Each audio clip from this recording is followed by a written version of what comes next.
there is a hypothalamus. Think it is a hypothalamus, okay, and it is a hypothalamus. Now, hypothalamus extend backward and it forms the posterior pituitary. So, this is hypothalamus.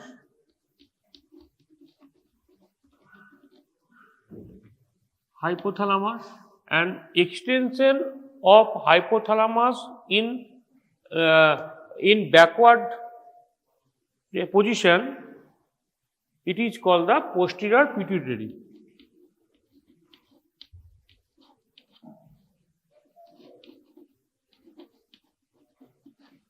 It is called the posterior pituitary. So, posterior part of the pituitary, it is nothing but the made up of actions and the nerve cell of the extension of the hypothalamus. তাহলে hypothalamusের যে extension সেটাই হচ্ছে তোর posterior pituitary. বুঝা গেল? এবার হচ্ছে from anterior pituitary there is a portal system. You know that there is another portal system in where? In the liver.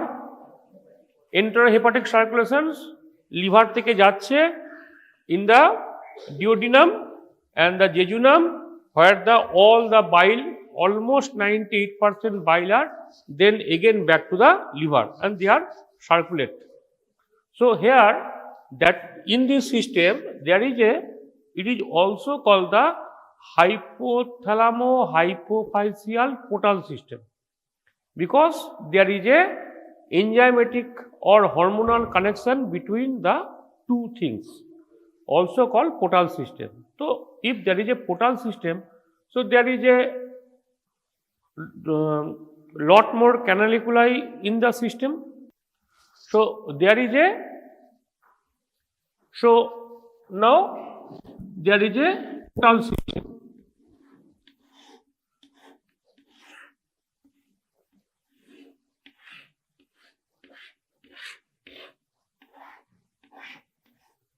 So this is a portal system in the from the hypothalamus, and this portal system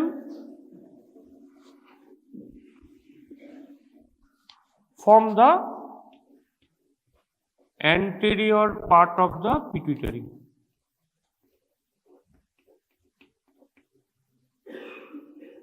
বুঝা গেল?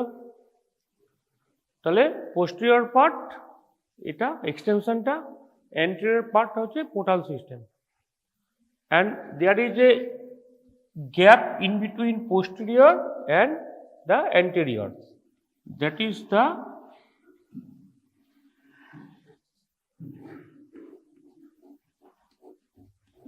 middle part of the pituitary.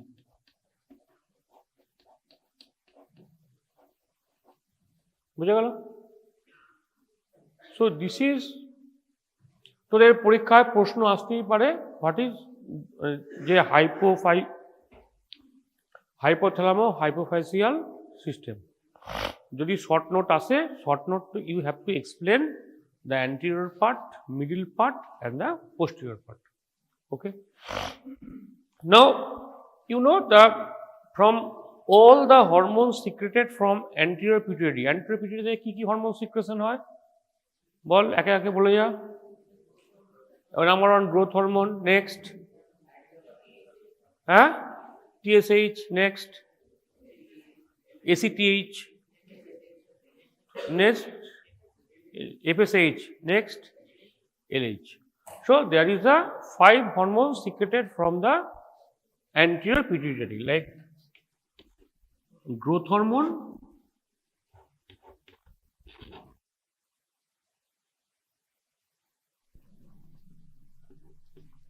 thyroid, ACTH,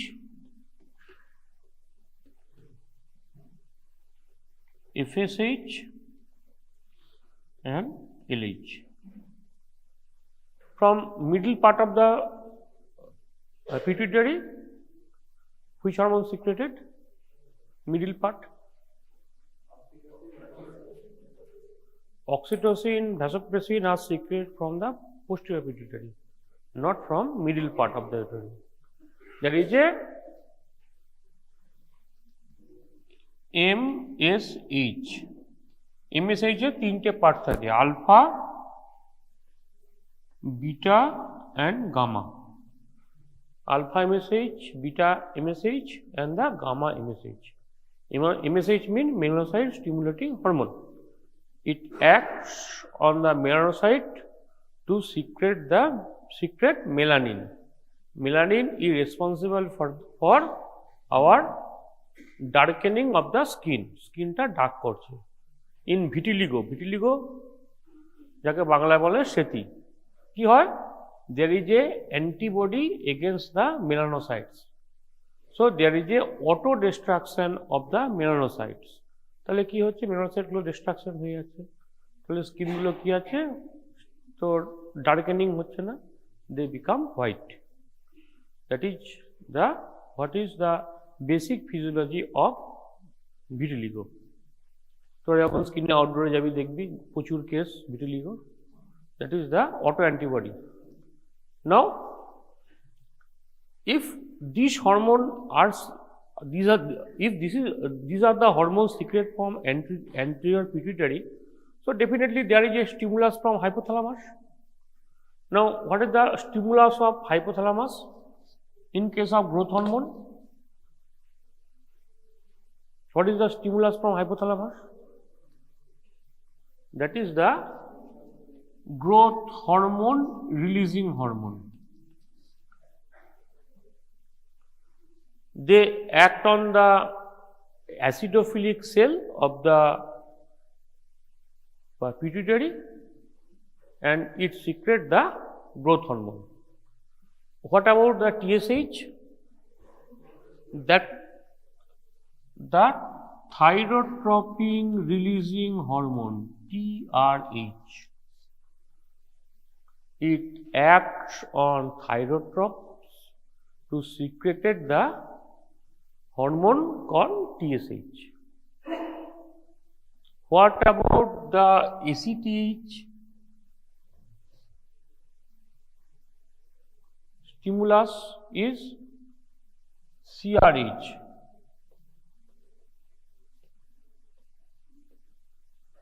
Corticotropin releasing hormone, CRH.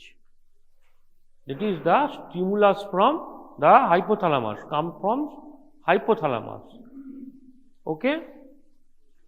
And what about FSH and LH?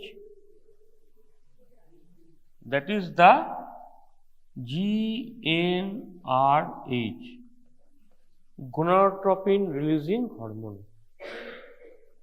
So this is the hormone that is secreted from the hypothalamus and it stimulates the pituitary to secrete the hormones.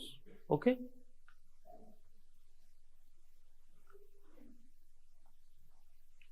So this is in short the hypothalamo-hypophyseal system. পরীক্ষায় short note আসে, short note এলে তোমাকে এই গোটাটা লিখতে হবে, তবে যদি পরীক্ষায় কিছু নম্বর পাওয়া যায়, তাই না? নেক্সট আজকে তোমাদের শুরু করা হচ্ছে the growth hormone. Okay, growth hormone, this is the hormone we start and next day probably thyroid and this goes on. Now the growth hormone, তাহলে গ্রোথ হরমোন যদি তোমাদের পরীক্ষা শর্ট নোট পড়ে, তো হোয়াট প্রথম হচ্ছে you start from your some headings. Under these headings you can elaborate the growth hormone in some headings. Like first things হচ্ছে the source and the structure. Source কোথা থেকে হলো? তাহলে source from হচ্ছে growth hormone secreted from the acidophilic cell of the pituitary acidophilic cell থাকে. These are the primary source of growth hormone where the growth hormone secreted. What is the structure? Structure হচ্ছে 195 এতগুলো amino acid দিয়ে এটা তৈরি হয়, and this the similar from the placenta থেকে যে growth hormone secretion হয়, as this is the same. What is the our blood concentration? Blood concentration হচ্ছে আমাদের actually 3 nanogram per ml. This is the blood concentration of growth hormone in our blood. এবারে ধর তোকে ধর ওয়ার্ডে গেলি, ওয়ার্ডে গিয়ে একটা কোনো ধর মা তার ছেলেকে দেখাতে নিয়ে এলো। সো যে বলছে যে তুই দেখলি যে বাচ্চাটার বয়স হচ্ছে তোর 12 বছর, কিন্তু বাচ্চাটা এরকম ছোট করা হাইট। তো মা ডেফিনেটলি ওরিড কি যে আমার ছেলেটা কেন গ্রোথ হচ্ছে না। তো তখন তো কি করতে হবে? You have to measure the cause of the delayed growth. Okay, তাহলে গ্রোথ হরমোনের টেস্ট কি করা হয়? গ্রোথ হরমোন অ্যাকচুয়ালি কি হয়, like every hormone, growth hormone have a diurnal variations, মানে কখনো বাড়ে দিনের বেলা, হয়তো তারপর আফটার দ্যাট হয়তো there is a decrease growth in afternoon, after that it may peak in the evening, and after that it goes like all hormone, there is a diurnal variation. Okay, তাহলে কি হচ্ছে, তুই ধর growth hormone বলি growth hormone test করে নিয়ে এসো, ও কি করলো, হেলথে দুলতে চলে গেল ধর দুপুর 12টার সময়। নতুবা কি হলো, সে হয়তো এত টেনশন ভোর 5টার সময় চলে গেল। তাহলে যে ব্লাড টেস্টটা তুই দুপুর 12টার সময় করবি আর যে ব্লাড টেস্টটা তুই সকালবেলা করবি, তো দেয়ার ইজ টু ভ্যারিয়েট, তাহলে there may be a false result. So আমরা কি করি, গ্রোথ হরমোন না মেজার করে আমরা গ্রোথ হরমোনের আর একটা ভ্যারিয়েন্ট হয়, তাকে বলা হয়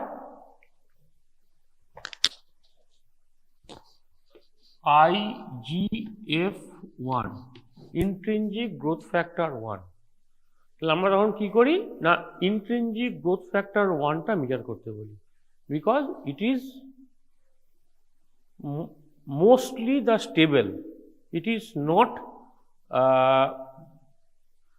have a that amount of variations like growth hormone. বুঝা গেল? ভ্যারি করে না, সারাদিন আপ ডাউন করে না। So it is a steady. So we not measure growth hormone, we measure intrinsic growth factor 1. Intrinsic growth factor 1 যখন লিখলাম, নিশ্চয়ই intrinsic growth factor 2ও থাকবে।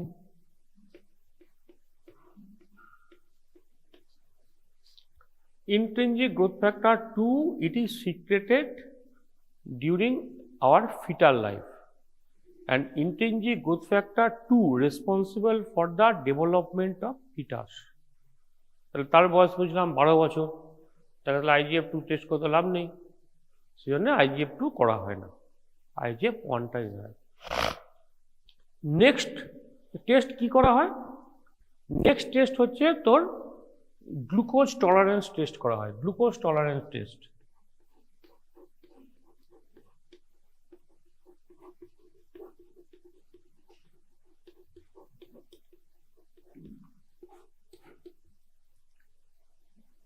এখানে কি করা হয়, এখানে একটা পেশেন্টকে ধর 100 গ্রাম গ্লুকোজ খাওয়ানো হলো, অ্যান্ড যদি তুই এগুলো আমাদের পরে পড়াবো, মানে এর সঙ্গে তুই যদি পেশেন্টকে গ্লুকোজ মানে ব্লাডে যদি তোর গ্লুকোজ কনসেন্ট্রেশন বাড়িয়ে দিস, সেটা কি করে, এ করবে গ্রোথ ফ্যাক্টরের কনসেন্ট্রেশন কমিয়ে, গ্রোথ হরমোনের কনসেন্ট্রেশন কমিয়ে দেবে। তাহলে তুই পেশেন্টকে একটা গ্রোথ হরমোন মাপলি, দিয়ে পেশেন্টকে তুই 100 গ্রাম গ্লুকোজ খাইয়ে দিলি, and if the growth hormone suppress more than 5 nanogram per dl, then the hormonal part or pituitary part is intact.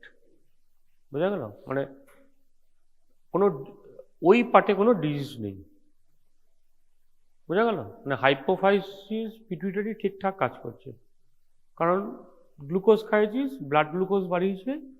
This blood glucose have a negative feedback, and by negative feedback growth hormone concentration decrease, and it decrease 5. তাহলে প্রথম growth hormone নিলি, measure করলি, next তুই ওই পেশেন্টকে একটু glucose খাইয়ে দিলি, গ্লুকোজ খাওয়ানোর পর আবার মেজার করলি। যদি সাপ্রেস হয় তাহলে তোর ওই পার্ট, ওই পিটুইটারি ওই পার্টটা ঠিক আছে, ঠিক আছে, বাকি তো অনেক কিছুই হতে পারে। নেক্সট হচ্ছে আর একটা টেস্ট হয়, যেটা হচ্ছে তোর আগেকার দিনে করা হতো, তোর আগের দিন পড়িয়েও ছিলাম, যে একটা তোর পিটুইটারি, যাকে ঠিক পিটুইটারি হাইপোথ্যালামাসকে বাদ দেওয়া হয়েছে, এরকম একটা তোর র্যাটকে নিয়ে তুই তাকে গ্রোথ হরমোন ইঞ্জেকশন দিস। তারপর কি করলি, তুই you measure the long bone of this rat. কার সঙ্গে কম্পেয়ার করলি? নর্মাল লোকের, নর্মাল যে র্যাট তার সঙ্গে। তাহলে কি করতে হবে? You have to measure the growth of the ধর আমি ওর একটা কি বলবো, তোর ফিমারটা মাপলাম, তাহলে একটা র্যাট নেওয়া হলো, তার ওই হাইপোথ্যালামাস পিটুইটারি বাদ দেওয়া হয়ে গেছে, তাকে আমি গ্রোথ হরমোন ইঞ্জেকশন দিলাম। সেম র্যাট পাশে রাখলাম যার বাদ দেওয়া হয়নি, তাহলে আমি কি করলাম, 1 মাস পর দুজনের ফিমারের লেন্থ মাপলাম। ডেফিনেটলি যদি গ্রোথ হরমোন যাকে ইনজেক্ট করা হয়েছে তার লেন্থ কতটা, আর যার নর্মাল ওয়েতে গ্রোথ হরমোন সিক্রেশন হয়ে পাচ্ছে তার গ্রোথ কতটা, তাহলে আমরা করে কম্পেয়ার করে বুঝতে পারি যে if there is any deficiency growth hormone of that person. এটা হচ্ছে ক্রুড মেথড, এখন করা হয় না। এখন করা হচ্ছে যেগুলো, এই দুটো মেথডই করা হয়। একটা হচ্ছে তোর IGF measurement, IGF-1, and next হচ্ছে তোর গ্লুকোজ টলারেন্ট টেস্ট। বুঝে গেল?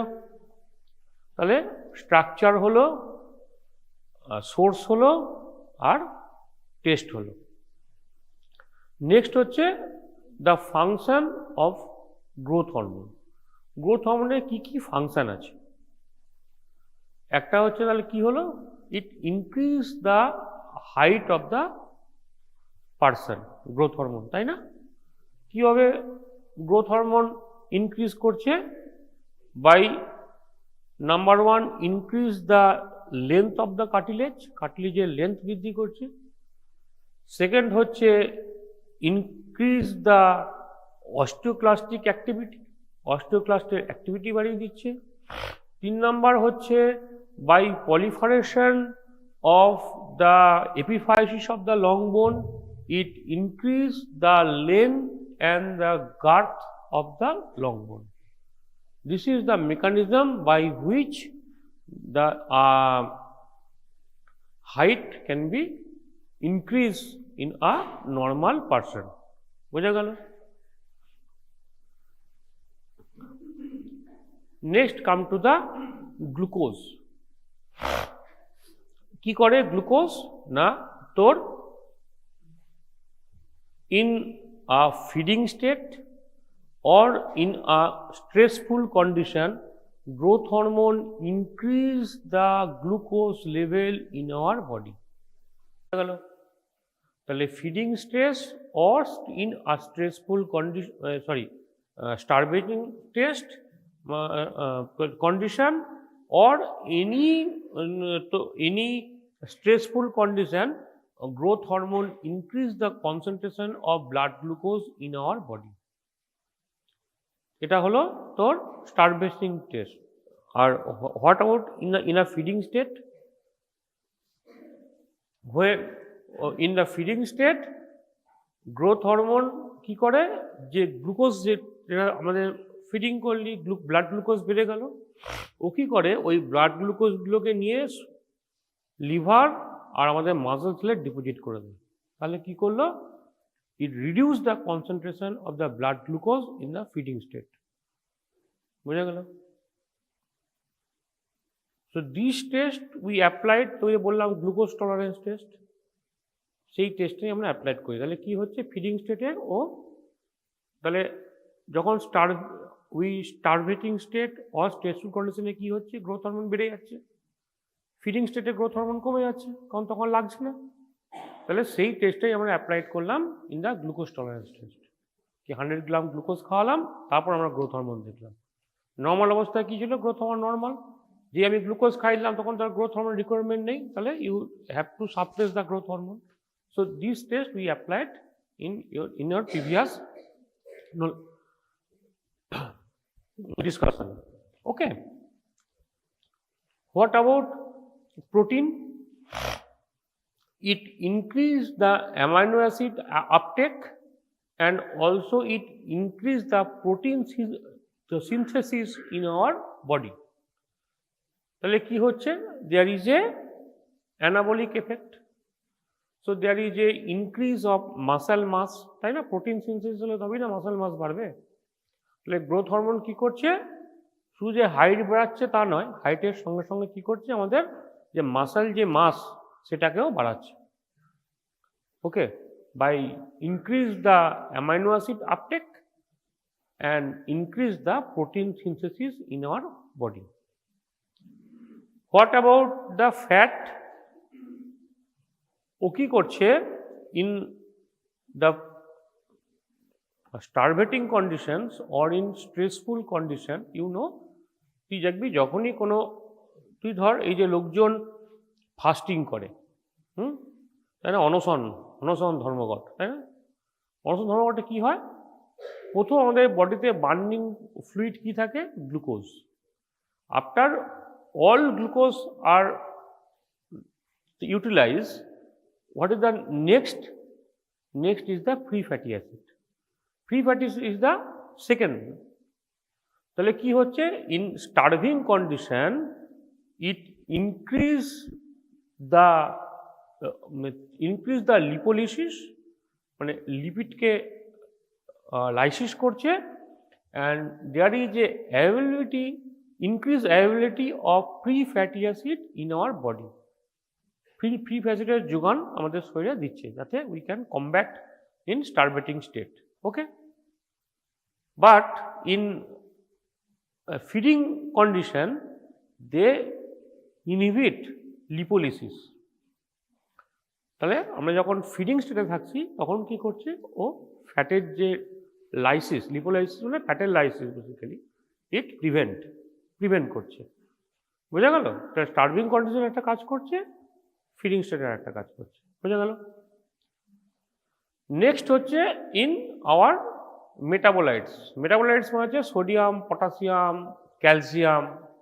কি করছে growth hormone increase the absorptions of sodium and potassium from renal tubules, and also it increase the absorption of calcium from our gut. তাহলে কি হচ্ছে, বডিতে সোডিয়াম পটাশিয়ামের যোগানও বাড়ছে, বডিতে ক্যালসিয়ামের যোগানও বাড়ছে। বুঝা গেল? নাও hour organs, it increase the length and the tenacity of our organ. তাহলে অর্গানের টোনটাকেও বাড়াচ্ছে, প্লাস হচ্ছে help to increase the length of our internal organs.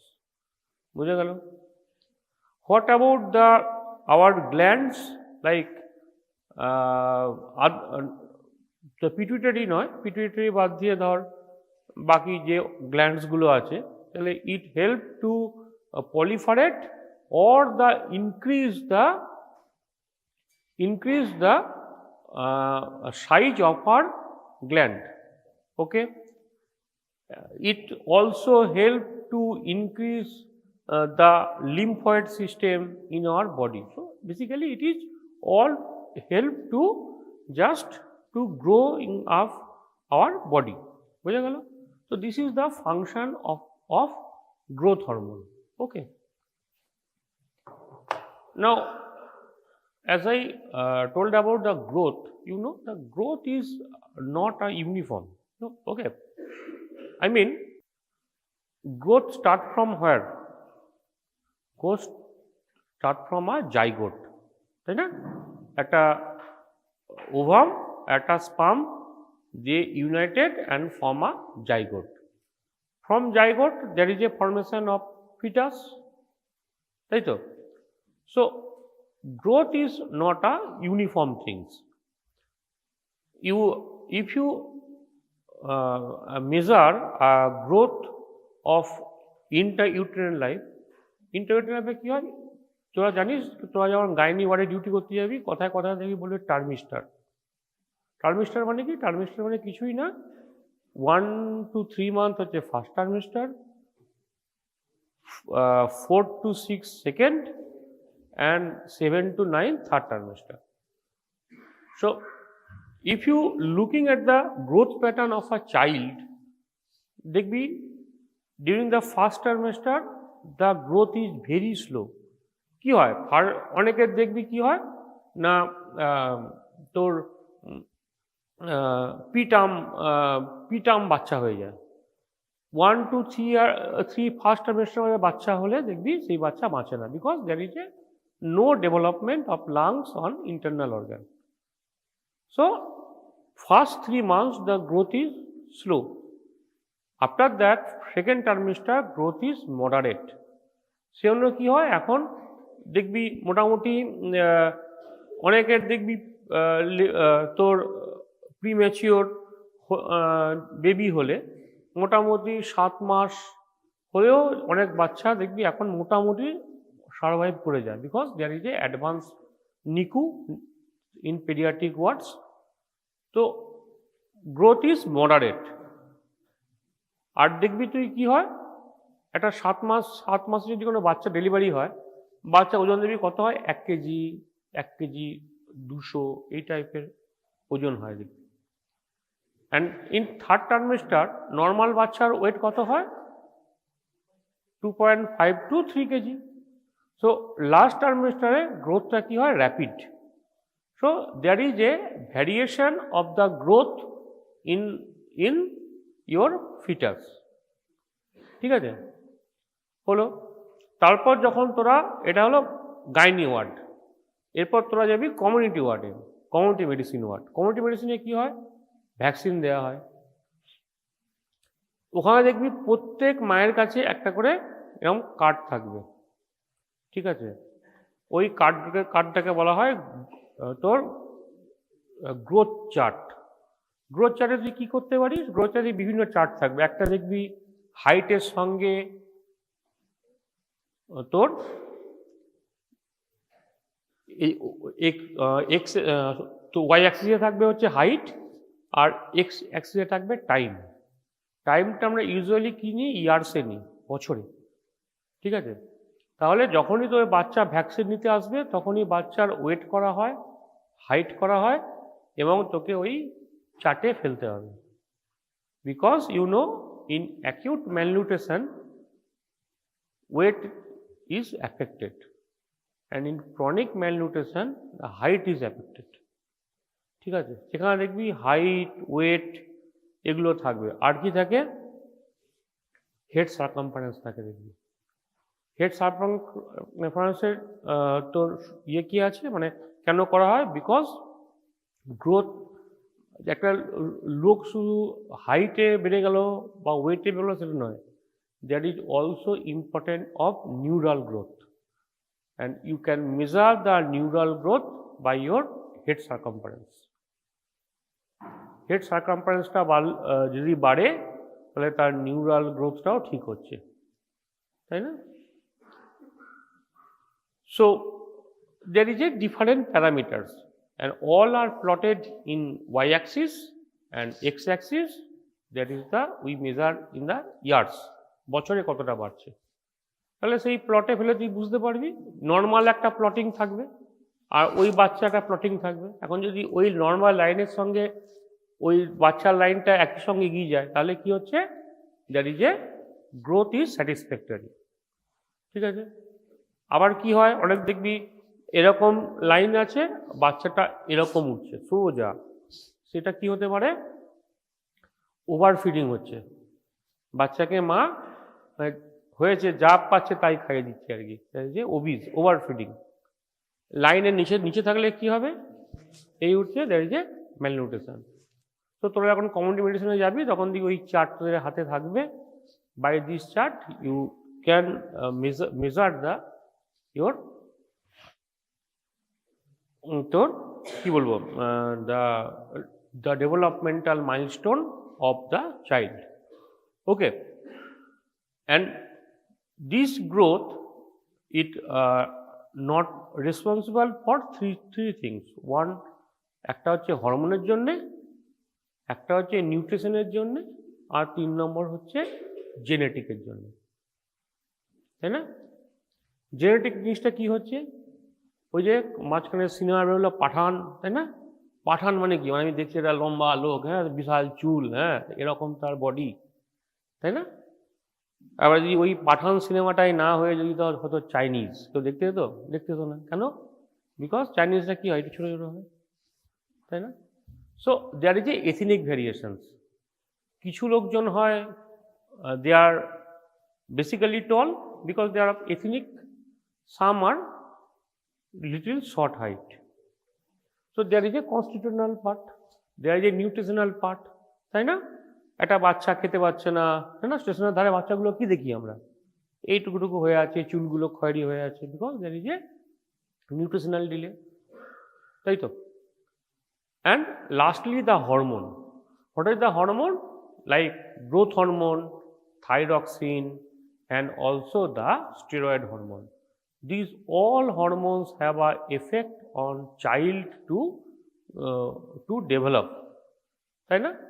Growth hormone তো পড়ানোই হচ্ছে, ধর থাইরয়েডের কথাই বলি, একটা বাচ্চার ধর হাইপোথাইরয়েড আছে, তাহলে কি হবে, বাচ্চার ডেভেলপমেন্টাল ডিলে হবে, নিউরোনাল ডিলে হবে, তাই না? বাচ্চার দেখবি ডাল টাইপের বাচ্চা, তাই না? ওই জন্য সমস্ত কি হয়, হাইপোথাইরয়েডের তোর মায়েদের ক্ষেত্রে কি হয়, বাচ্চা হওয়ার সঙ্গে সঙ্গে there is a heel prick করে ব্লাড নেওয়া হয় and to measure the thyroid, and after that 3 months we can again measure the thyroid, because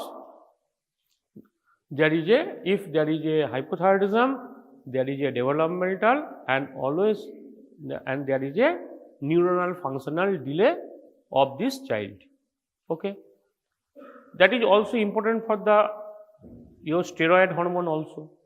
Steroid hormone, it help to growth of our body, তাই না? Steroid hormone যদি কমে যায় তাহলে কি হবে, there is a developmental delay in this fetus, okay? So this is in short the growth. Now how we control the growth hormone secretion? Now it is the hypothalamus, এটা pituitary,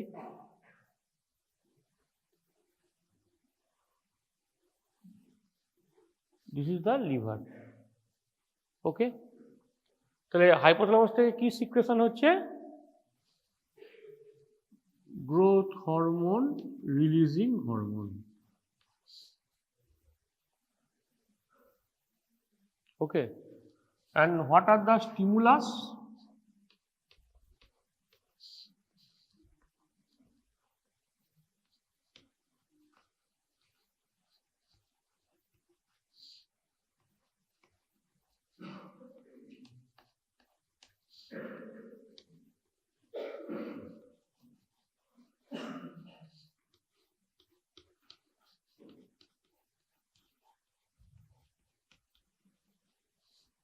there is a four stimulus that stimulate the growth hormone releasing hormone from the hypothalamus.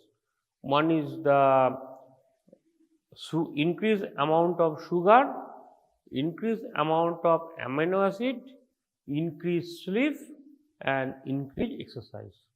All these factors stimulate the growth hormone releasing hormone from your hypothalamus. তাহলে growth hormone releasing hormone এলো পিটুইটারিতে, সে কি secretion করলো? Growth hormone.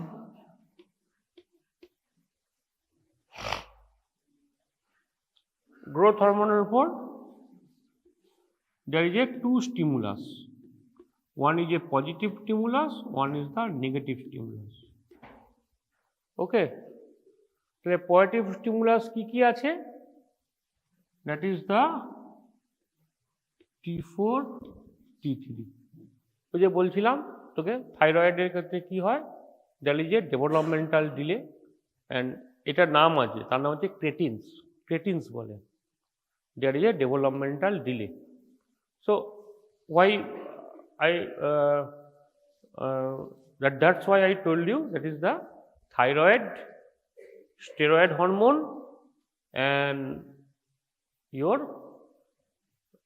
growth hormone, all important of the normal developmental growth.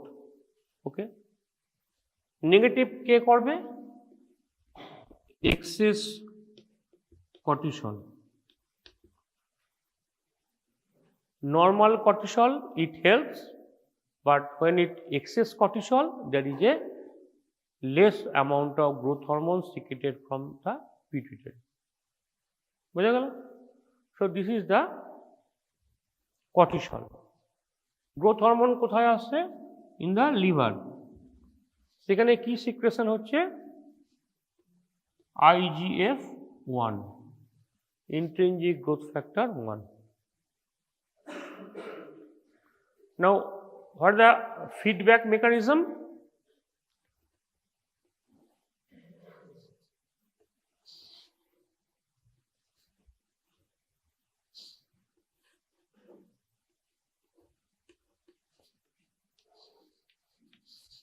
Negative feedback.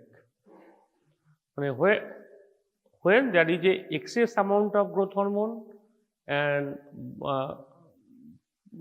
by this when there is a increased amount of IGF-1 কি বলবে যে আমার আর দরকার নেই, হ্যাঁ, we are sufficient, তখন সে কি করবে? there is a feedback mechanism in pituitary and in hypothalamus. কে তুমি সিক্রেশন কমাও এবারে, so there is a negative feedback. বুঝা গেল? এখানে আবার তোর growth hormone releasing hormone আছে, there is a another hormone called SS, somatostatin. somatostatin এটা কি হচ্ছে? Positive feedback. মানে যত গ্রোথ হরমোন সিক্রেশন হবে তত কি হবে? যত মানে growth hormone releasing hormone secretion হবে, by this there is a increased amount of growth hormone. somatostatin হচ্ছে negative feedback.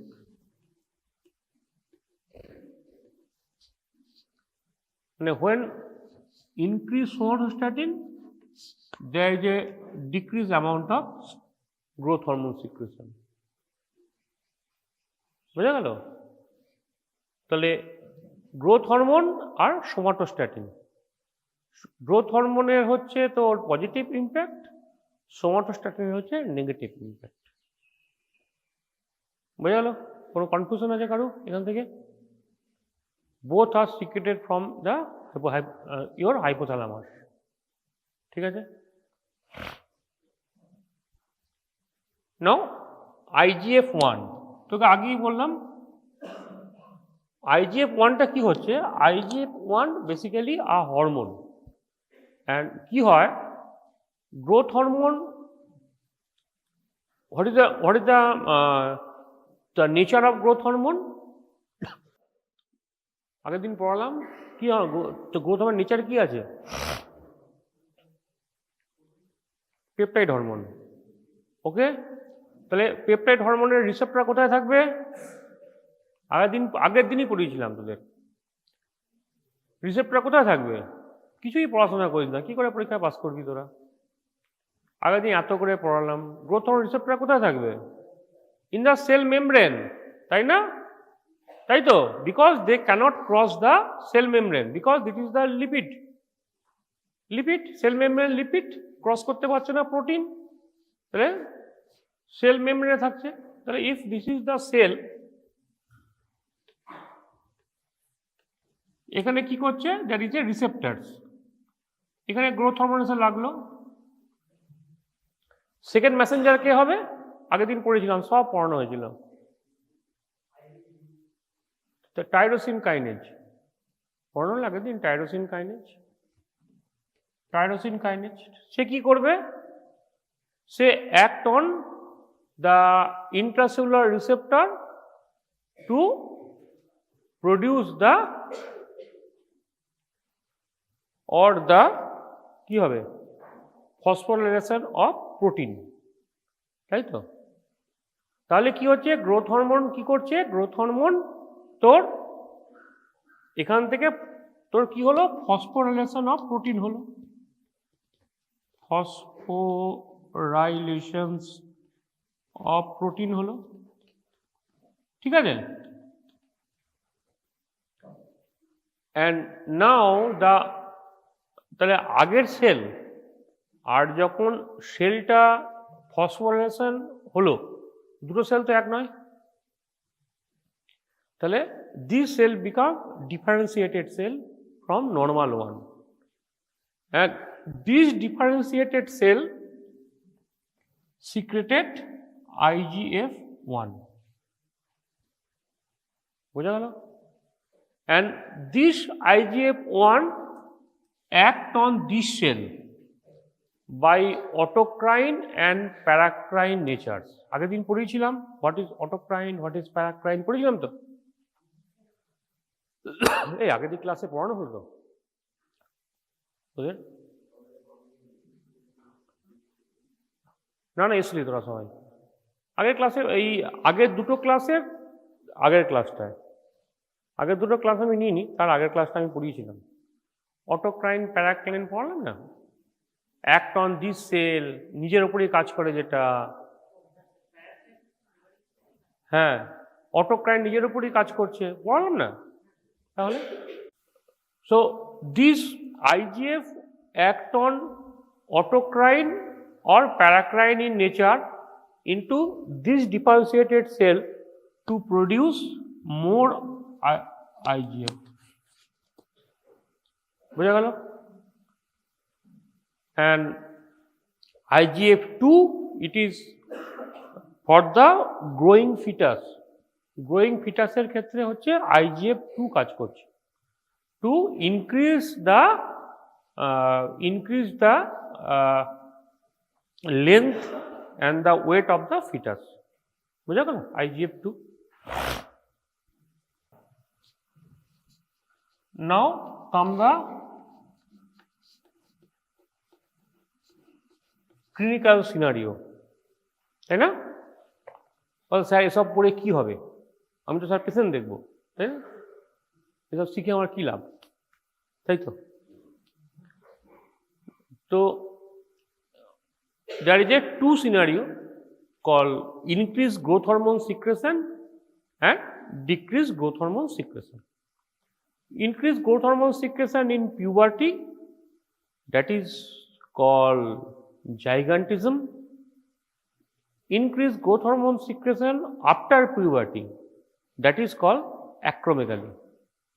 And decreased secretion of growth hormone, it is called dwarfism. বুঝা গেল? ক্লিয়ার হলো আইডিয়াটা? তাহলে গ্রোথ হরমোন সিক্রেট হচ্ছে before puberty, that is called the dwarfism.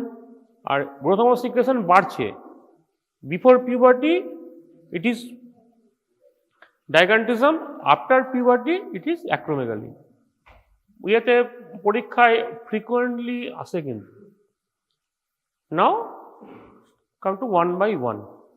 নাও প্রথম হচ্ছে তোর গ্রোথ হরমোন ডিক্রিজটাই পড়ি আগে। dwarfism. So what is the cause of the dwarfism? Dwarfism means হচ্ছে তোর একটা বাচ্চা জন্মালো, জন্মানোর পর থেকেই তোর তার পিটুইটারি সিক্রেশনটা কমে গেল। হতেই পারে ডিউরিং চাইল্ড বার্থ। আগে কি হতো, আগে আমাদের সময় ফরসেপ ডেলিভারি হতো, বাচ্চার মাথাটা ফরসেপ দিয়ে ধরে টেনে বার করা হতো। এখন ফরসেপ ডেলিভারি নিয়ারলি অ্যাবসলিউট হয়ে গেছে, হয় না আর। হ্যাঁ, so there is any haemorrhage in the pituitary, so there is if any hemorrhage, then the pituitary become non-functional, right? So this is called the dwarf, so pituitary dwarf. বোঝা গেল?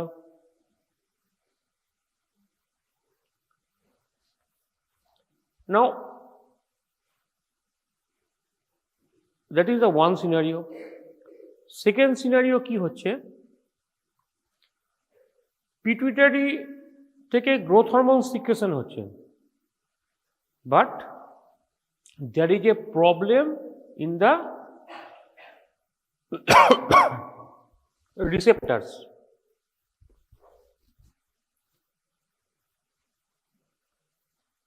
কি করে বুঝবি? To measure the growth hormone. First সিনারিওতে কি হচ্ছে, IGF কম থাকবে ডোয়ার্ফিজমে, বিকজ দ্যাট পিটুইটারি সিক্রেশনই কম হচ্ছে।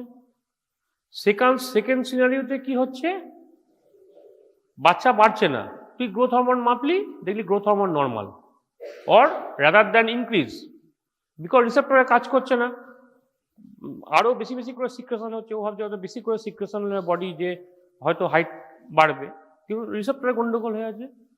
দ্যাট সিনারিওতে কি হবে, তো গ্রোথ হরমোন অ্যাকচুয়ালি মেজার করলে it is normal or increases. There is a problem in the receptors. হ্যাঁ, তোর থার্ড ভ্যারাইটি হচ্ছে আফ্রিকান পিগমি। আফ্রিকান পিগমি আপনি দেখেছিস তো, যে ডিসকভারি চ্যানেলে পিগমি যেগুলো থাকে ছোট ছোট, ওদের কি হয়, সব কিছুই ঠিকঠাক আছে, বাচ্চা এমনি হলো, ঠিকঠাক হলো, হরমোন বেরোলো, before puberty there is a less amount of IGF-1 before puberty। তাহলে বিফোর পিউবার্টিতে অ্যাকচুয়ালি আমাদের পার্ট অফ দ্য গ্রোথ কখন হয়, পিউবার্টি।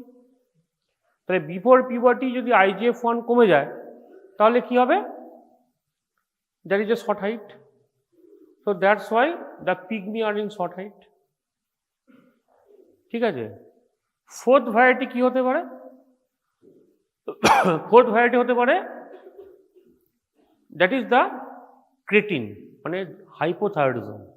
হাইপোথাইরয়েড হলে কি হবে, পড়িয়েছিলাম এই লেভেলে থাইরয়েডের এফেক্ট কোথায় হচ্ছে, in the pituitary, positive effect. এখন পজিটিভ এফেক্ট নেই, তাহলে কি হবে, that is A negative effect. If negative effect, that is a less amount of growth hormone. Okay, so that is the called cretins. Next হচ্ছে কি, precocious puberty, that is called the Hercules pattern, Hercules। Sixth variety কি হতে পারে, sixth variety হচ্ছে Turner syndrome. Turner syndrome, that is the syndrome where there is a less amount of secretion in growth hormone from the your pituitary। Seventh variety কি হতে পারে, that is the your renal। renal মানে কি হচ্ছে, that is all the there is a problem in the your renal tubules and all the nutrition are draining down from your renal system। So there is a variety of condition that produce the dwarfism।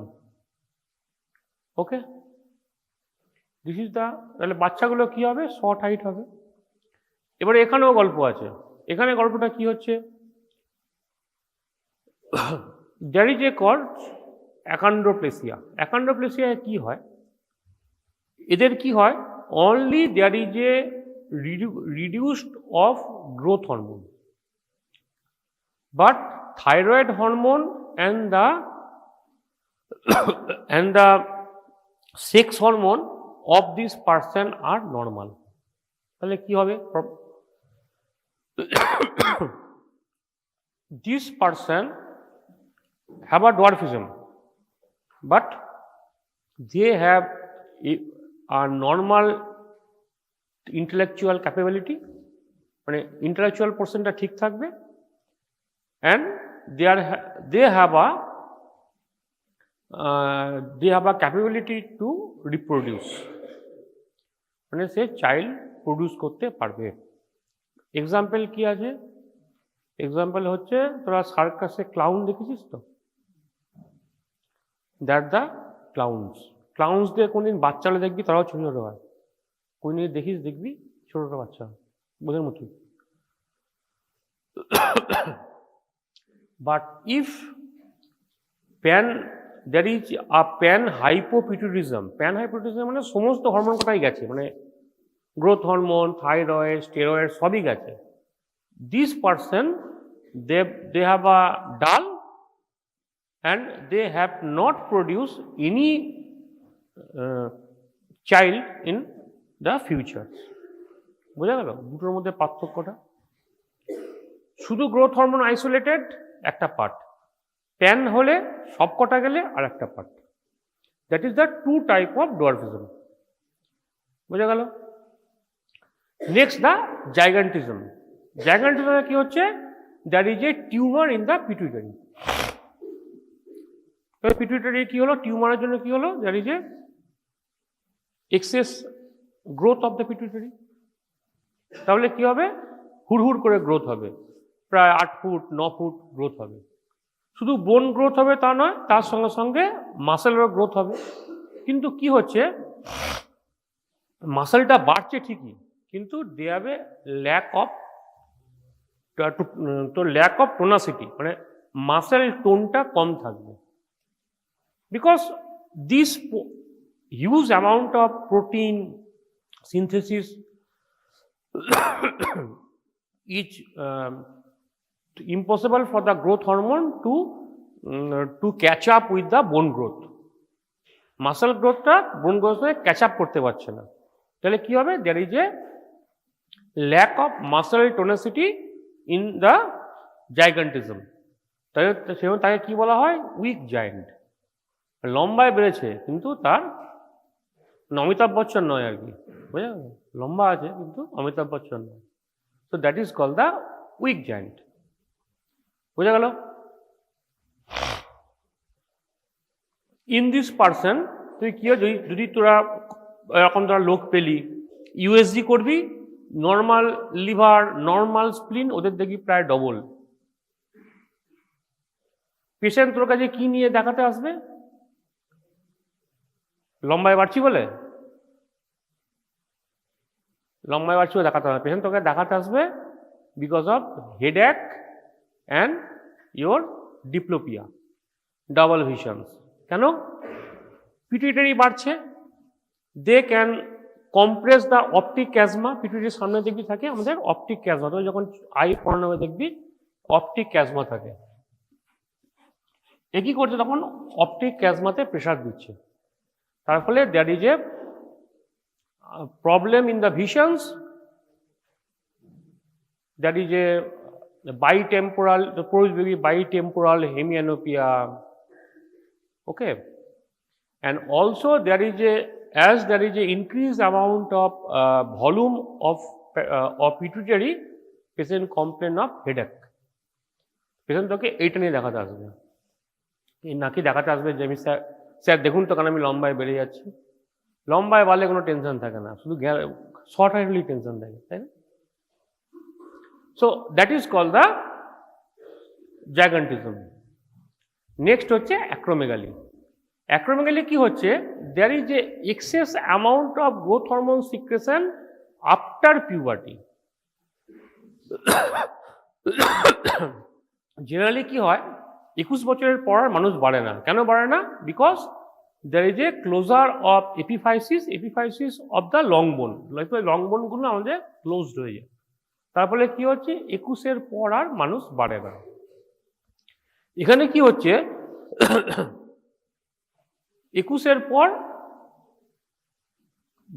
তোর excess amount of growth hormone secretion হচ্ছে। ও কি করছে, ও তো বড় বোনের যে epiphysis সেগুলো তো ক্লোজড হয়ে গেছে।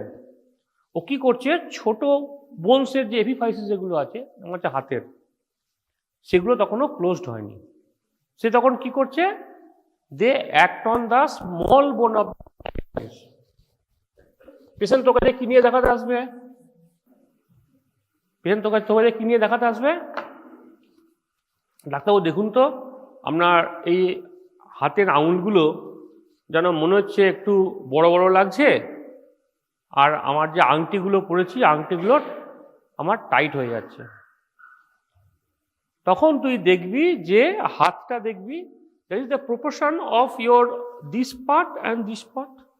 তুই দেখলি কি এই পার্টটার সঙ্গে এই পার্টটার কোনো প্রপোর্শন নেই। দেন আর একটা কমপ্লেন কি আছে, there is a growing of the জটা দেখবি নিচের দিকে নেমে আসবে, মানে আননেসেসারি। তাহলে কি হবে, চোয়ালটা টাইট হয়ে যাবে, there is a difficulty in your mastications, তাই না? চিবুতে অসুবিধা হবে, চোয়ালটা বড় হয়ে যাবে।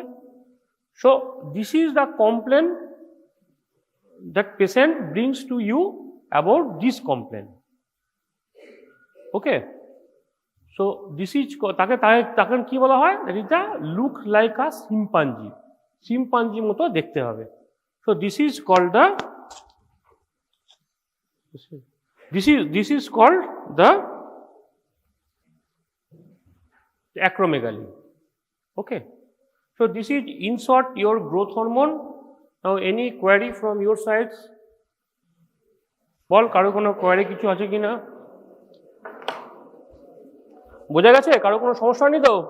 Develop into bilaminar germ disc, trilaminar germ disc. It had this particular neural tube formation, gastrulation process and everything coming together. Now we are referring back to this particular old history of this particular placenta which we talk about, which is basically a component, we call them as feto-maternal unit. That means this particular organ, as you can see here, is contributed from the mother and contributed from the fetus and works in synergy together to give rise to this particular valuable inputs in terms of development of this particular embryo. Now this is nothing but this particular element is required, which is a temporary organ which is produced. It's not going to stay forever, which develops afterwards during the process of embryonic development, and it has a particular limit or age limit for the functional is concerned. So this particular organ, as we are seeing, this particular temporary organ has two functions. One is that primarily it is related to the blood diffusions or these nutrients or oxygen diffusions. Other functions which you call them as metabolic functions. This particular metabolic function involves in productions of the hormones, in productions of the regulations of some kind of micronutrients, etc., etc. So these are having a physiological functions and anatomical functions. But to understand that, we just like have to move through to this particular element to talk about these areas of the development. We say that there are two contributions of the placenta is there. One is from the mother side, one is from the fetal side. The mother side contribution is coming from the endometrium. Now we split this particular endometrium, we call this endometrium after implantation or after fertilizations which is going to take place, we call them as decidua. We mentioned about this particular decidua beforehand. We'll talk about this decidua. So this decidua or endometrium is contributing it. Other thing is coming from the element which is fetal element. We call them as coming from element, we call them as chorion. That's what we are going to learn. What is chorion and what is this endometrial decidua. And together they are forming this particular organ. We call them as placenta. So this particular element we are going to talk about is decidua. Now, as I mentioned, we have this uterus which has got 3 layers. Most inside layer we call them as endometrium.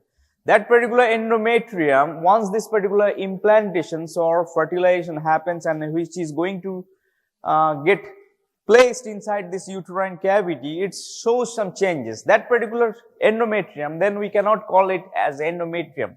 We call them as decidua. That decidua, the cells of the endometrium show some morphological changes, show some structural changes. That's why we call them as this particular decidua, which is influenced by the hormones estrogen and progesterone which is present in it. And this particular changes which is coming in the endometrial cells, we call them as decidual cell changes or decidual reactions. So we have some changes. We are not going to talk deep about this particular thing, but rather we move into the structural element of the decidua. So this entire endometrium can be split into 3 parts.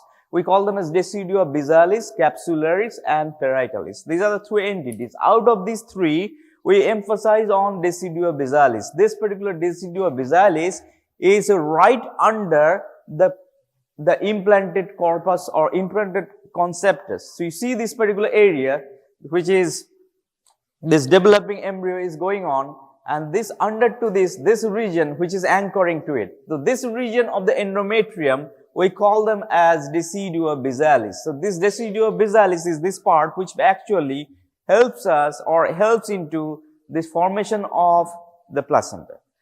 Rest of this particular endometrium which is covering here, we call them as decidua capsularis, which is covering or surrounding it. And with the empty space which is lying around or beyond this particular capsularis, we call them as decidua parietalis.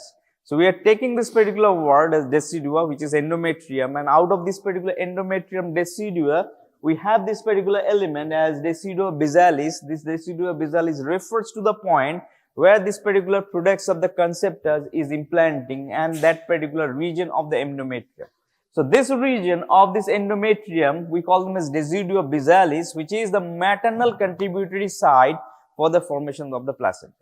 Now let's move back to this particular region over here. We see this particular embryo which is forming like this, and we have classified this thing in the very beginning. We have 2 things. One is the blue cells, we call them as inner cell mass, and that particular inner cell mass, how it transforms, how it changes, we already have talked about it. Through the changes we have seen in the weeks. Every week changes, like 3rd week, 4th week, etc., etc. And beyond that as well, we talked about little bit about and learned that particular process. And those things are immense important for the examinations. We learned about. The other cells, which is this particular yellow area is covered here. We call them as these cells which is covering over here. We call them as trophoblastic cells.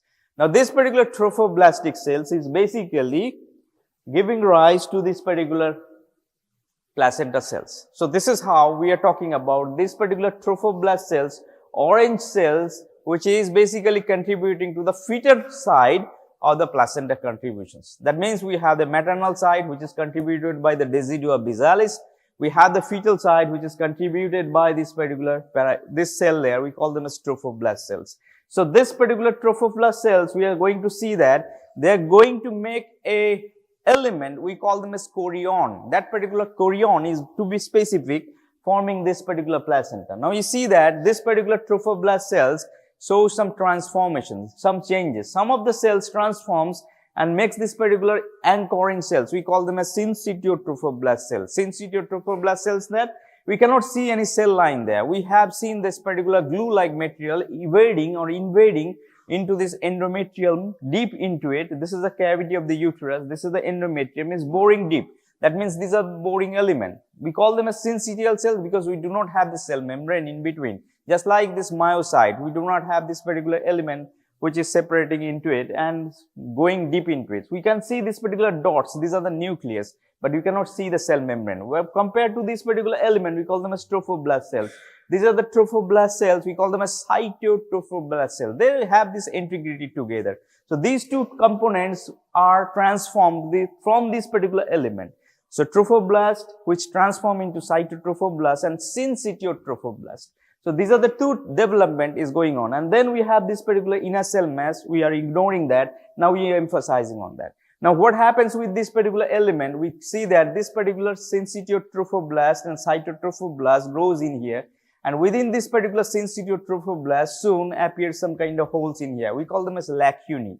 And this particular lacunae, which is known as cavity, soon going to be filled up by the maternal blood through this particular endometrium. See that this is the endometrial thing, and then we have the myometrium inside. We have the cavity of the uterus, and you can see this products of the conceptus is getting inside within this particular mother's endometrium. We cannot see anything on it.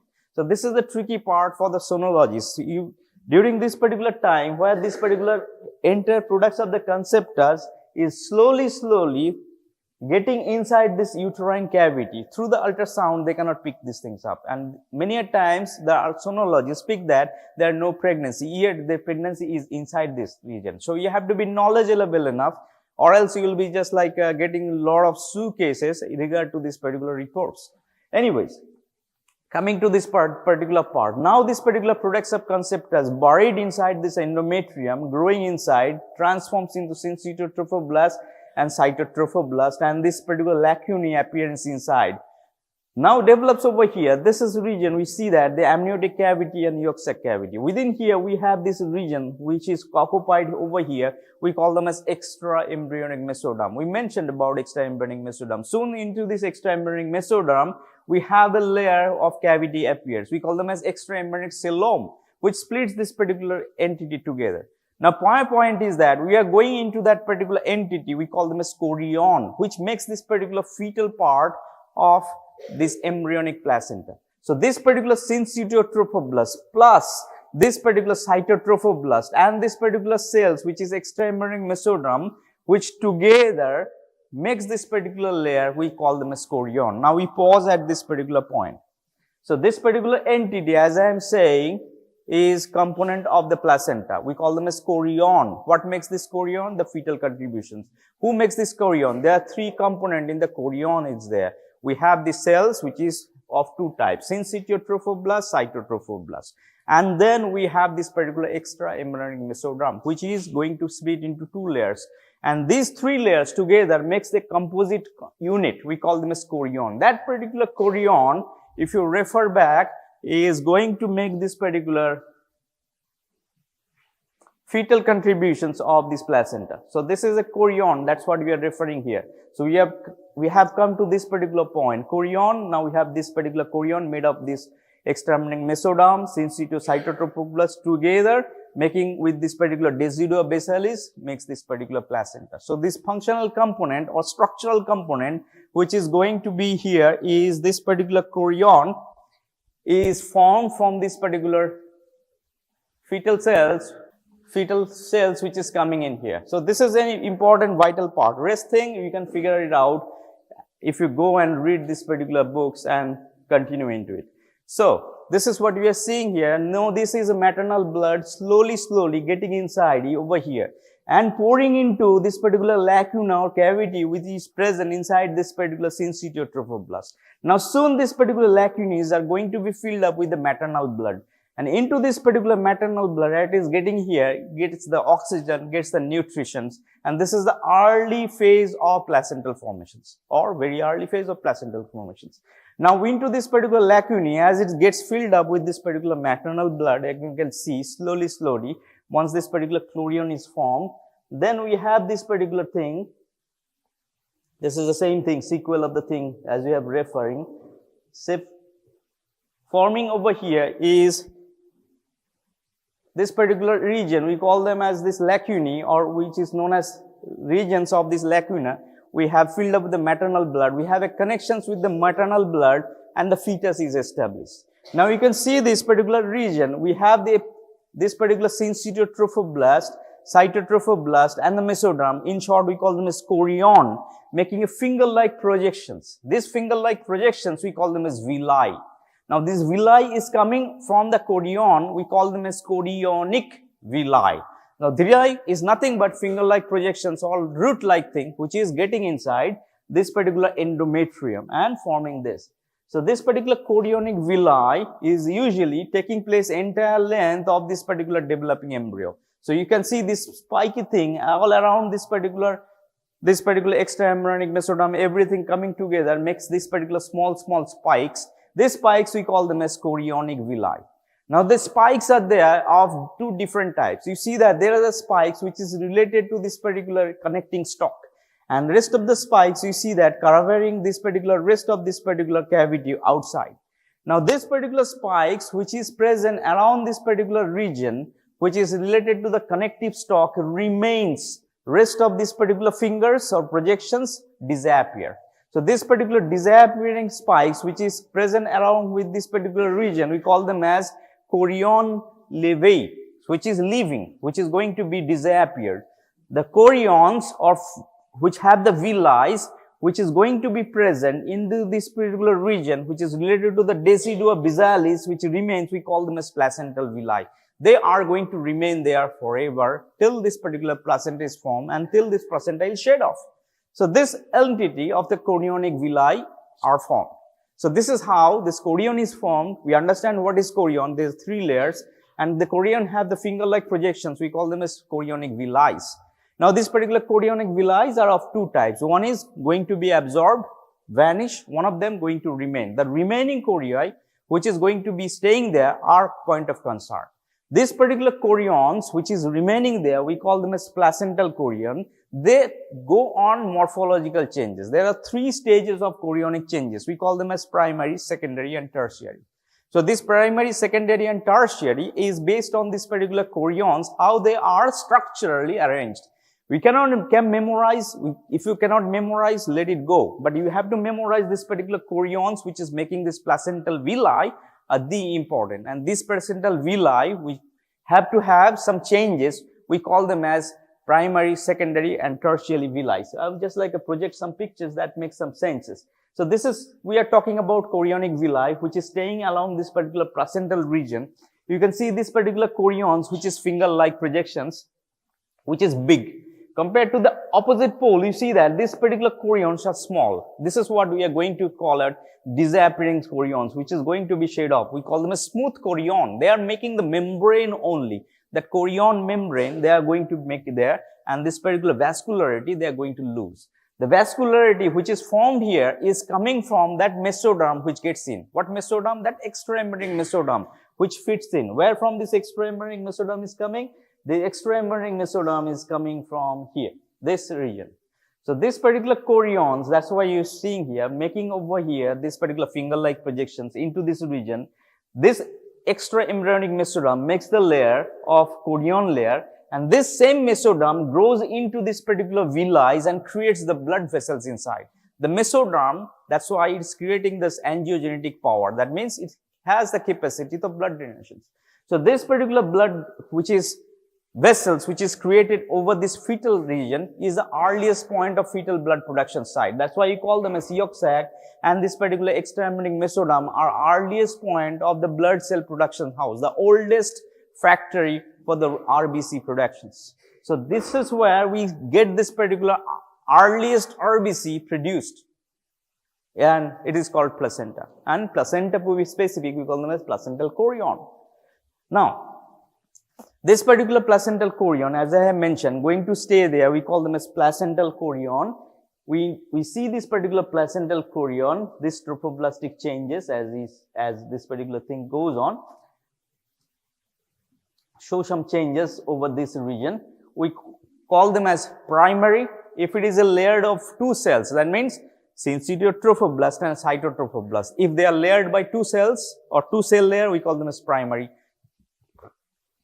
chorionic villi. If this particular chorionic villi or finger-like projections is flooded with this particular mesoderm, then we call them as secondary villi. Secondary villi is nothing but when you have the syncytial trophoblast and cytotrophoblast, where this particular orange element is coming, which is extraembryonic mesoderm. So it is an advanced variety of the chorion. Now this particular chorion is developing and getting better or getting refined, getting high-end sophistications. So this particular secondary chorionic villi, once this particular blood vessel gets in, blood vessels formed in, how the blood vessels coming in? From this particular extraembryonic mesoderm, they creates the blood vessel, they creates the blood, everything which is present in here, then we call them as tertiary villi. So this particular chorion goes on series of updations, like they are going to get some kind of Windows version like Windows 10, 11, 12, like that. So they keep on updating. So this particular updatations is nothing but creating a complete and an authentic pathway so that this blood exchange between this placental maternal side and the fetal side remains there, established there, and runs through next 9 months of our life, which is going to be the most crucial part. So these are the changes which is chorion goes on, chorion gets in. So once this blood vessel sets in, so this particular chorion looks like branched over there. You can see this particular chorion have got a tree-like pattern. This is a stem of the tree, and then it is branching out on different directions. And through this particular branching, we see that this is nothing but the roadways which is created to make close to this particular intervillar space. Why we have to reach to the intervillar space? Because the maternal blood is pulled in that particular intervillar space. It is dumped in that particular region. So this particular blood vessels from the fetus grows through this particular tertiary villi, reaches to this particular space, which is intervillar space, which is occupied by the maternal blood. More it reaches to it, it gets this blood flow exchanged from it. Oxygen and carbon dioxide can be exchanged in there, and nutrients can be exchanged at this particular point, and the fetal can get this particular nutritions. And the blood vessels which is coming over here forms this particular veins. We call them as umbilical vein, umbilical artery, etc., etc. So this is how the network of the things are formed. Appears to be very, very complex, but we do not want to dig deep in detail of intrigue steps of it. But this is in general how this particular placenta is formed from this maternal side, from this fetal side. So this is how this entire thing over there. So this is something which is villi, which should be look like at the tertiary stage. Which villi? Chorionic villi. That particular chorionic villi have got 3 layers in the tertiary stage, which is pierced by these blood vessels. These blood vessels makes the blood exchange, which is coming over here, makes the connections with the maternal kind of like arteries, which is, or vessels, which is coming and exchanging and bringing the blood to this particular fetus. And whatever the blood need to be gone out from the fetus and goes to the get purified or oxygenated, etc., etc., comes from this particular region. So this is the network of the placenta, how it is formed and how this particular blood vessels is coming, how these particular layers are formed. So this is together. Now you see that in between this particular intravenous place and this particular placenta, which is entirely formed, and this particular form of the placenta spaced by this particular intervillar space or this particular trophoblastic region, we call this as a trophoblastic shell, separated together and yet together, but it's separated in piece. So this particular placenta looks like one piece, and it looks like having a component, a cotyledon pattern. That means it looks like some segment of the placenta like this. In the lungs, we have learned about probably the bronchopulmonary segment. We have 10 bronchopulmonary segments. Similar like this particular bronchopulmonary segment, similar to this particular segmentation is there, which is working as a single unit. So what is required for it?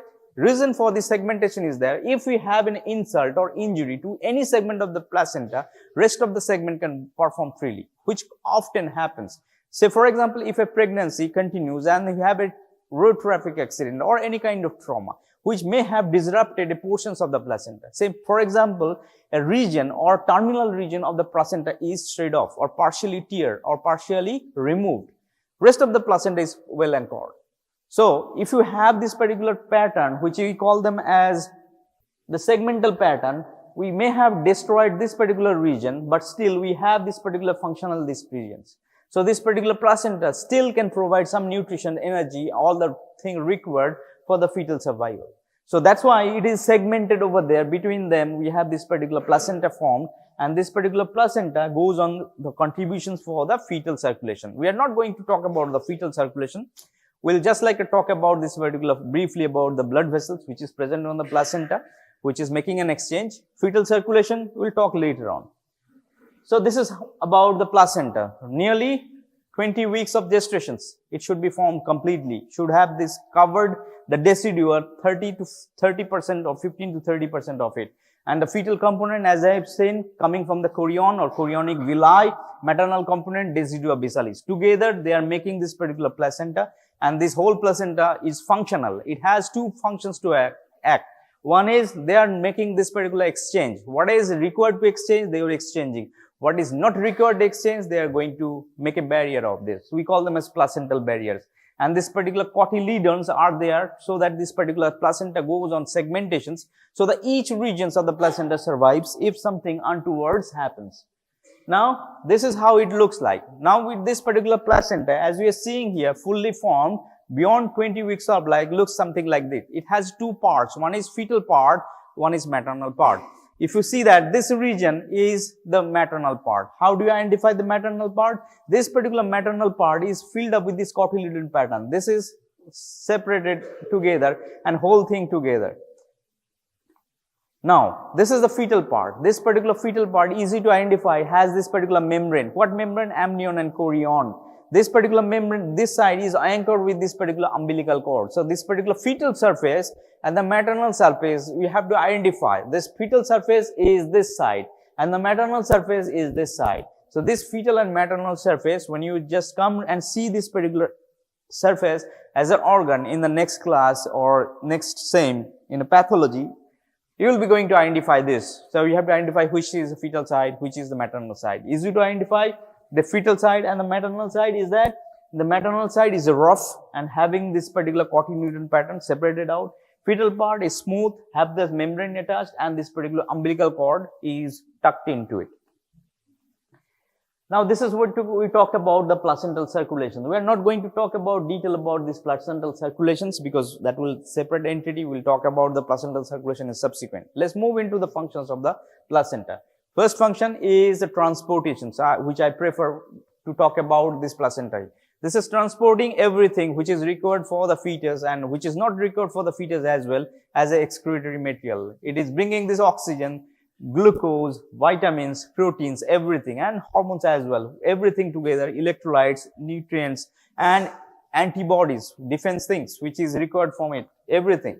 If we need something to deliver to this fetus, for example, drug, even if for medicines, antibiotics, this placenta can bring in there.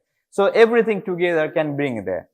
Now, other thing is metabolism. It is producing some kind of synthesizing glucose, cholesterol, everything together, and it is producing some hormones. We call them as HCG, human chorionic gonadotropin. That particular human chorionic gonadotropin is that particular key hormones that is produced by this particular placenta. So, this endocrine functions of the placenta, along with that, it is secreted by chorionic thyrotropins, adrenocorticotropins, progesterone, estrogen to some extent. But the prime thing which is liberated from this particular placenta, we call them as HCG. This HCG is coming high as this particular implantation taking place. So, this particular HCG, if we monitor, if you check that particular HCG in a pregnant stage, we can see that whether the pregnancy is an early stage or in an advanced stage. We can figure this thing out. Now, classification of placenta, it's not required, just like for the sake of understanding we're saying. It may look like different shape. It may have a circular shape, may have an oval shape, triangular, irregular, etc., etc. It's not required to it. It has different kind of placental classification as well. How the placenta, how deep the placenta is placed inside this particular. If it is lying on the superficial region, if it is penetrating muscle layer or myometrium, it is present in this fundus region, or etc., etc. Based on that, the placental classifications can be there. But I won't see this particular classification of placenta very important. Just know that placenta can be classified according to the shape, according to how much penetrations the placenta is making. So, this is how this particular placenta is looking like in the different shape, triangular, circular, discoid, etc., etc. Now, coming to this particular cord which is related to this particular placenta. Now, we again have to go back to talk about this umbilical cord where it begins with. So, we talked about this particular embryo when it is developing, and that particular embryo, when you see that is anchored to a point which is the region where this is going to be transformed. Now, we see this particular region of the embryo which is developing, this region. So, this region where this embryo is implanting and anchored to this particular region of this endometrium, this tissue we call them as connecting stalk. So, this particular connecting stalk is basically going to transform and going to form the future cord or cord-like structure which is anchoring to the placenta as umbilical cord. So, this particular umbilical cord is derived of that element we call them as connecting stalk. This is a good MCQ. We see that many times coming in the examination. Now, this particular umbilical cord wrapped around by this placental membrane, amnion and chorion, contains within it two blood vessels. We call them as umbilical vein and umbilical artery, which are contributing for the transport of the materials from the placenta, through the placenta to the maternal and fetal side. To begin with, we have two umbilical veins and two umbilical artery. Veins are for the carrying this particular oxygenated blood, which is a misnomer here, and this artery is taking up this blood from this particular deox blood, which is coming from the fetus, and making this particular exchange. And within this particular umbilical cord, the remnant or leftover of this particular extra embryonic mesoderm is there. We call them as Wharton's jelly. This is a histological slide which we project about the embryonic developmental slide, which you give there in a histology. We see that umbilical cord and the Wharton's jelly in the histology slides as well. So this particular umbilical cord is made up of two elements. We call them as this particular blood vessels which is present around it, which is covered by this particular covering, amnion and chorion. This particular umbilical cord is formed from the element we call them as connecting stalk. And within this particular cavity of this particular umbilical cord, besides the blood vessel, we have this mesoderm element, we call them as Wharton's jelly. In histology, we'll see that Wharton's jelly. And other thing related to this particular umbilical cord, we call them as yolk sac. When you go talk about this embryology of the GI system development, we'll talk about this umbilical cord once again. Other than this, we have this fetal membrane. We have two fetal membrane to start with. Amnion, which is forming on the upper side, chorion, which is the lower side. We've seen that chorion is contributing for the villi, chorionic villi, everything. So chorion, which is making the chorionic villi, contributes in two formations. One of them, we call them as placental villi. That means that is going to form the placenta. Rest of the chorion, what are the functions of the rest of the chorion? That the rest of the chorion or rest of the chorions disappear completely. That remains as a layer of the membrane. That remaining membrane of the chorion or chorionic villi, which is not going to have the blood vessels, we call them as chorionic membranes. They forms this particular membrane around this particular lower part of these developing embryo surrounding this amniotic cavity. So you have this amniotic cavity present in here, and this particular chorions, as you see this, if you just like refer back or go back to this particular picture, that makes more clear to understand what we are referring here is this one. So this is what we are talking about, this amnion and amniotic cavity which is already formed. Now this is, we call them as chorion. This particular chorion develops some finger-like projections all throughout this particular entire circumference. Only this chorion which is anchoring to this region, so which is related to the decidua bisalis, transforms into chorionic villi. Rest of this particular chorion or finger-like projection, they disappear. Now, by disappearing, what they are making? They are making the membrane. That membrane which is created out here, we call them as chorionic membrane. That chorionic membrane is present outside of this amniotic membrane. So, they are wrapping outside this particular membrane, remains separated by this particular empty space. Later on, this amnion and chorion fuses, makes a common membrane. We call them as chorioamniotic membrane. So, this is the fate of this particular membrane. We call them as chorionic membrane and amniotic membrane. Now, out of this particular amniotic membrane, we have to know a little bit about amniotic membrane because it holds a fluid inside. That particular fluid which is present inside this particular amnion or amniotic cavity, we call them as amniotic fluid, which is basically gives a transporter medium for this exchange of the fluid material.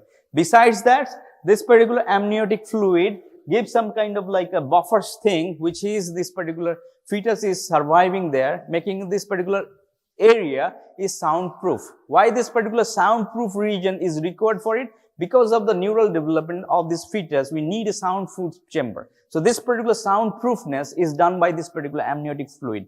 And along with that, this kind of amnion gives this particular fetus free mobility. So the joint and everything forms freely. We have by this time of this particular 34 weeks of pregnancy, 1 liter of amnion. And this particular fetus basically moves around freely around this particular amniotic fluid. More the pregnancy progresses, this amniotic fluid slowly regresses, and as a result of that, this particular fetus becomes very restless and cannot move freely once this particular fetus reaches beyond the 34 weeks of age, sorry. And that's why this particular terminations of the pregnancy nearing to that particular 34 weeks, the movement of the fetus slows down because the amount of the fluid inside this particular chorion or chorionic fluid slowly gets absorbed. So this is the fate of this particular chorion or chorionic fluid which is present in here, and this particular thing, chorionic fluid, by assessing this amount of the chorionic fluid, assessing the nature of the chorionic fluid, we can understand the well-being of the fetus, how the fetus is doing, how the fetus is growing. If the fetus has got some kind of abnormalities or anomalies, that also can be figured out by judging this particular nature of the fluid. We call them as amniotic fluid assessment. We have a separate thing related to this amniotic fluid assessment techniques. We'll talk later on in the applied part.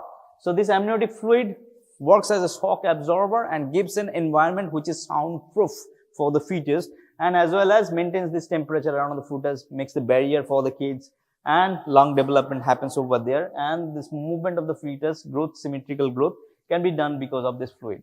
Normal fluid, which has to be no more than 1 liter. If it is more than 1 meter, that fetus may be just like a struggling there. So this particular fetus amniotic fluid, if it is more than 500 ml, we call them as polyhydramnios. That means we have too much fluid. And if you have less than 500 fluid inside this amniotic cavity, we call them as very less fluid. We call them as oligohydramnios. These are the clinical status that happens. Normally, this fluid drops down beyond 34 weeks. This is what we are referring here, up to 34 weeks. This is all. We have to talk about the placenta. Contributions of the placenta, fetal part, maternal part, how this fetal part, maternal part coming together, how this particular placenta is functioning. There are classifications of the placenta which is based on the size, shape, discoid, oval, etc., etc. How the placenta is penetrating deep inside this particular substance of this endometrium, how deep is meeting, we can classify the placenta as well. We can talk about this particular umbilical cord, how this umbilical cord is coming, what is the fate or what is the role of this umbilical cord, in terms of like transporting this particular blood vessels. We call them as umbilical blood vessels. 2 umbilical arteries and 2 umbilical veins are there. Rest of the umbilical arteries and the fate of that we'll talk about when we're going to talk about the circulation of the fetus. I'm not going to talk too much on those concepts because we can still take cover of that. And this particular fluid which is present in here, we call them as amniotic fluid, which has a significance inside the fetus development is concerned. We know about this particular thing. And we have the 2 membranes to talk about, amniotic membrane and chorionic membrane. Amniotic membrane is present around this amniotic cavity, which is present on the upside. Chorionic membrane, which is nothing but the chorion layer, which loses this chorionic villi. Rest of this chorion forms this placenta, and rest of this chorion, which is not forming the placenta, makes this particular membrane. We call them as chorionic membrane. Now, they are separate to begin with. Later on, the fuse makes this particular united membrane. We call them as chorioamniotic membrane together. So, as the time progresses, when it becomes this particular 3rd trimester, that means beyond 28 weeks, this thing fuses slowly and makes a single membrane together. We call them as chorioamniotic membrane. Before that, we can still have this particular chorioamniotic membrane separated. So, this is the content of the general thing, and the applied part will cover related to the gross anatomy in the last class on next coming Saturday. So, here is the deal.